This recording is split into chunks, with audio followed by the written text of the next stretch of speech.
సూర్యాపేట జిల్లాలో అక్రమంగా శిశువులను దత్తత తీసుకుని విక్రయిస్తున్న అంతర్రాష్ట్ర ముఠాను పోలీసులు అరెస్ట్ చేశారు.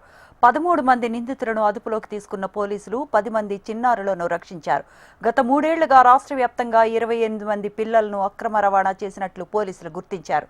మహారాష్ట్ర, గుజరాత్ల నుంచి తక్కువ ధరకు శిశువులను కొనుగోలు చేసి 5 నుంచి 10 లక్షల రూపాయల వరకు విక్రయిస్తున్నట్లు పోలీసులు తెలిపారు.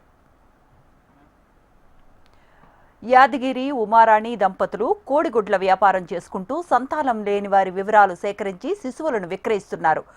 టేకుమట్లకు చెందిన అంజయ్య, నాగయ్యలు శిశువులను అక్రమంగా దత్తత తీసుకుంటున్నట్లు సమాచారం అందటంతో పోలీసులు వారిని అదుపులోకి తీసుకుని విచారించారు. దీంతో ఈ ముఠా గుట్టు రట్టయింది. మరో అక్రమ రవాణా విషయమై చర్చించేందుకు ఈ బృందం సభ్యులంతా సూర్యాపేట హైటెక్ బస్టాండ్లో ఉన్నట్లు ఆ దంపతులు పోలీసులకు చెప్పారు.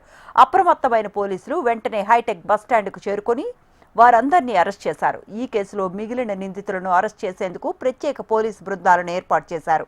ఈ ముఠాకు చెందిన విజయలక్ష్మిపై గతంలో మునగాల, జనగామ, ఏలూరు, మంగళగిరి పిఎస్లో, మూడావత్ రాజు, శోభారాణిపై హైదరాబాద్, మేడిపల్లిలో, మహారాష్ట్రలోని ముంబై సిఐడి పిఎస్లో ఖాన్ వహీనా, ఎండి పహానాపై ముంబై సిఐడి యూనిట్లలో శిశు విక్రయ కేసులు నమోదయ్యాయని ఎస్పీ వివరించారు.